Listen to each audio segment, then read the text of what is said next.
Shri Rupesh Kumar ji, commissioner for person with disability Shri Iqbal Lone जी,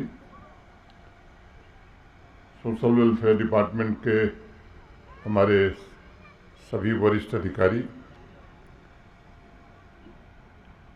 विभिन्न संस्थाओं के प्रतिनिधि, सभी दिव्यांग कलाकार, सिविल सोसाइटी से जुड़े हुए सभी साथी, दिव्यांगजनों के अभिभावक, देवियों, सज्जनों और मित्रों, पर्पल फेस्ट के अवसर पर आपके बीच उपस्थित होना ये मेरे लिए केवल प्रसन्नता की नहीं, गौरव की बात है।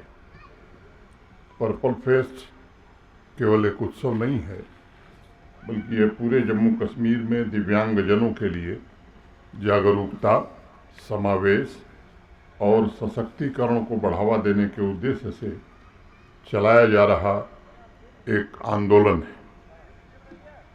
हम सब जानते हैं कि आज ही दिल्ली में आदरणीय राष्ट्रपति जी ने पर्पल फेस्ट की शुरुआत करी है और उन्होंने ऐसे तमाम व्यक्तियों और संस्थाओं को भी सम्मानित किया है जिन्होंने शारीरिक बाधाओं को पार कर तमाम चुनौतियों पर विजय प्राप्त करते हुए विभिन्न क्षेत्रों में न केवल उत्कृष्टता हासिल की है, बल्कि देश का सम्मान भी बढ़ाया है।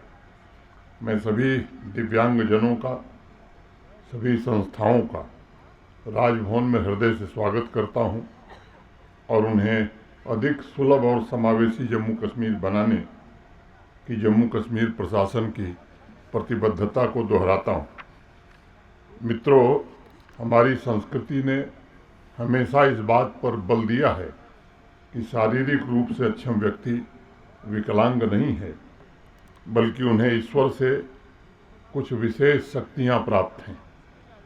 चाहे महान विद्वान अष्टावक्र हों, हिंदी के महान कवि सूरदास हों या संस्कृत के महाकवि कालिदास हों, इन सभी को ईश्वर ने कुछ विशेष गुण दिए थे, विशेष ताकत दी थी।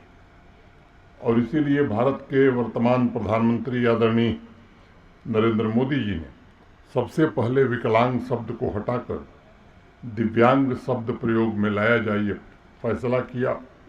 और मैं समझता हूँ इस एक घटना ने समाज की सोच को बदलने में अत्यंत ही महत्वपूर्ण भूमिका का निर्वहन किया। अष्टावक्र की कहानी हम सब जानते हैं।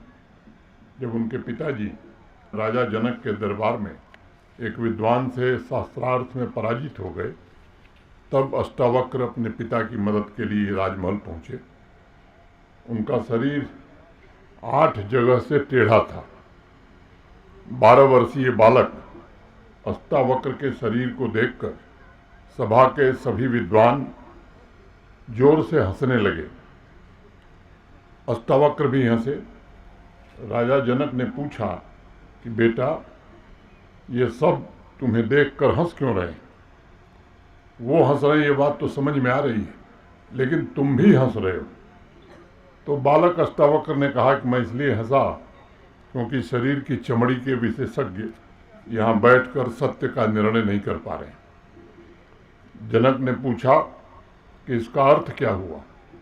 अष्टावक्र ने कहा कि आपके दरबार में जो विद्वान मौजूद हैं, वे मेरे शरीर की चमड़ी तो उन्हें दिखाई पड़ रही है, लेकिन उन्हें